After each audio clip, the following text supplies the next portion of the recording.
Hello, my name's Nick Papadopoulos. I'm the Dean of Salisbury.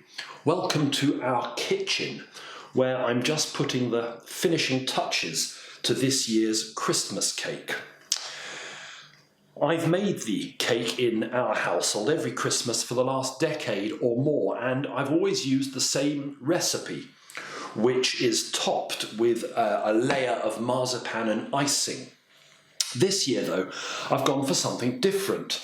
A different recipe for the cake and a topping of fruit and nuts with a glaze made of apricot jam and brandy.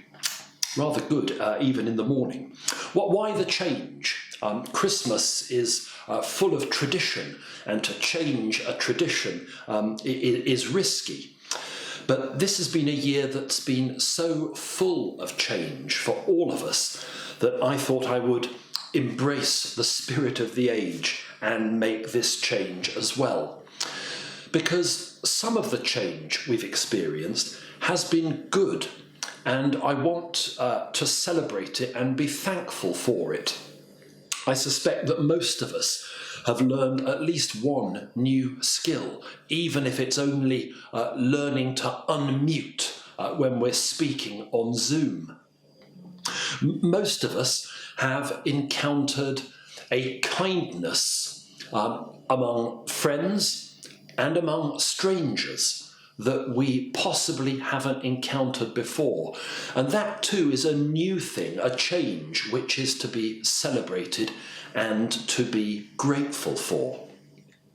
So my new cake, I hope, embraces the spirit of the age.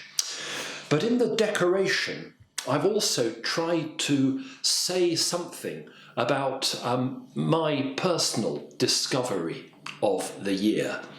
Because although there has been good change, it has also been a year of profound sadness and profound loss for all of us.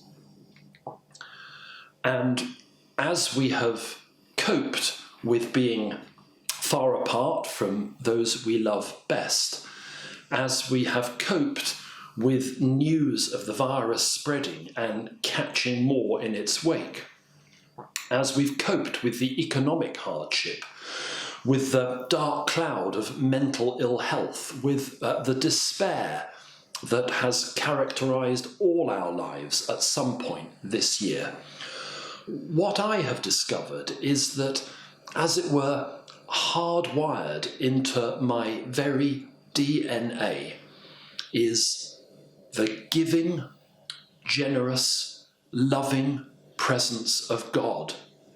That as we've lost everything, as the cathedral doors are closed, as we have no longer been able to worship, as we've no longer been able to sing, as we've no longer been able to gather, as we've been no longer able to go to work, still at the heart of things, at the very core of things, is the generous, forgiving, healing love of God. And so if you look at my cake, it may look like a random assortment of fruit and nut, but if you look carefully, you'll see what looks like an X and a P. They're actually the Greek letters chi and rho, which are the first two letters in the name Christos, Christ.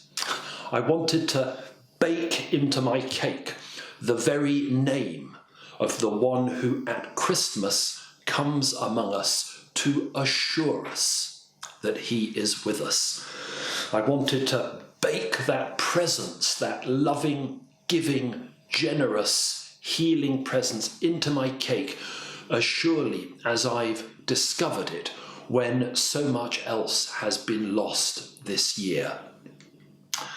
I hope it tastes good, and I hope that wherever you are spending Christmas and whoever you're spending it with, I hope that you too will discover that healing, giving, generous, forgiving, loving presence of God who makes himself known in the baby of Bethlehem.